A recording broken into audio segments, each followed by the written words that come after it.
জেলায় জেলায় উদ্বেগ বাড়াচ্ছে হাম। জ্বর, র্যাশ, শ্বাসকষ্ট নিয়ে হাসপাতালে বাড়ছে শিশু রোগীর সংখ্যা। এই মুহূর্তে রাজধানীর শিশু হাসপাতালে আছেন সহকর্মী মনির হোসাইন এবং গাইবান্ধায় আছেন বিপ্লব ইসলাম। সরাসরি প্রথমেই যাচ্ছি মনিরের কাছে।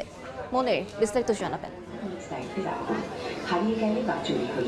হাসপাতালগুলোতে বাড়ছে হামে আক্রান্ত শিশুদের সংখ্যা এবং আমরা এই মুহূর্তে আছি রাজধানীর বাংলাদেশ শিশু হাসপাতালে। এই হাসপাতালে এখন পর্যন্ত এই চলতি বছর গত 3 মাসে 155টি শিশু হামে আক্রান্ত হয়ে ভর্তি হয়েছে এবং চিকিৎসা নিয়েছে। বর্তমানে 58 জন চিকিৎসা নিচ্ছেন এবং এর মধ্যে গতকাল অর্থাৎ এপ্রিলের প্রথম দিনই 17 জন এখানে ভর্তি হয়েছে, যেটিকেই আসলে চিকিৎসকরা বলছেন যে এটি খুবই উদ্বেগজনক।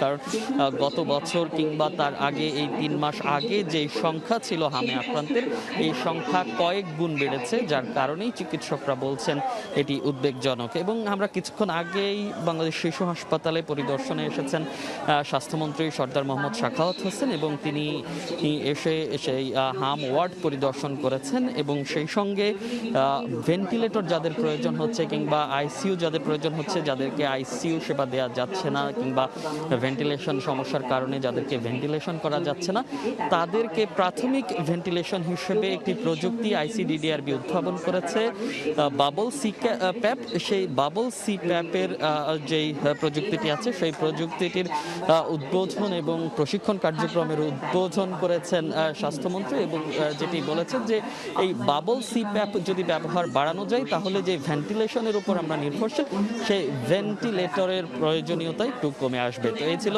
শিশু হাসপাতাল থেকে আমার কাছে সবশেষ। আমরা যেতে চাই গাইবান্ধায়, সেখানে আছেন সহকর্মী বিপ্লব ইসলাম।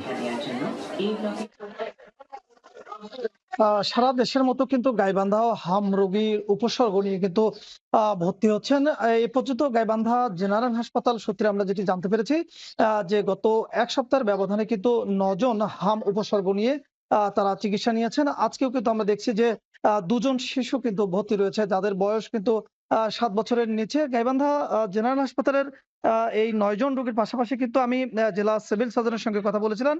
জেলা সিভিল সার্জন যেটি জানিয়েছেন যে হাম উপসর্গ নিয়ে জেলার বিভিন্ন উপজেলা স্বাস্থ্য কমপ্লেক্স 25 জন রোগী এ পর্যন্ত তারা যারা চিকিৎসা নিয়েছেন এবং এই সকল 25 জন রোগীর 21 জনের কিন্তু নমুনা তারা ঢাকায় পাঠিয়েছেন এবং সেই নমুনায় কিন্তু নেগেটিভ এসেছে। কিন্তু তাদের তাদের নেগেটিভ আসলেও কিন্তু তাদের যে হামের যে উপসর্গ, তাদের সেই হামের উপসর্গ কিন্তু তাদের মধ্যে ছিল। এখানে যে 3 জন ভর্তি রয়েছেন, সেই স্বজনরা যেটি বলছেন যে তাদের শিশু রোগীর প্রথমে পাতলা পায়খানা, পরে জ্বর এবং গায়ে কিন্তু রেশ দেখা দিয়েছে, যে কারণে তারা ভর্তি করেছেন। আবাসিক মেডিকেল কর্মকর্তা যেটি জানিয়েছেন যে আতঙ্কিত না হয়ে এই ধরনের কেউ আক্রান্ত হলে যেন তাকে সরাসরি সরকারি হাসপাতালে নিয়ে আসা হয়। এই ছিল গাইবান্ধার হাম পরিস্থিতি নিয়ে সর্বশেষ খবর। সরাসরি যুক্ত ছিলাম গাইবান্ধায় এবং ঢাকা শিশু হাসপাতালে।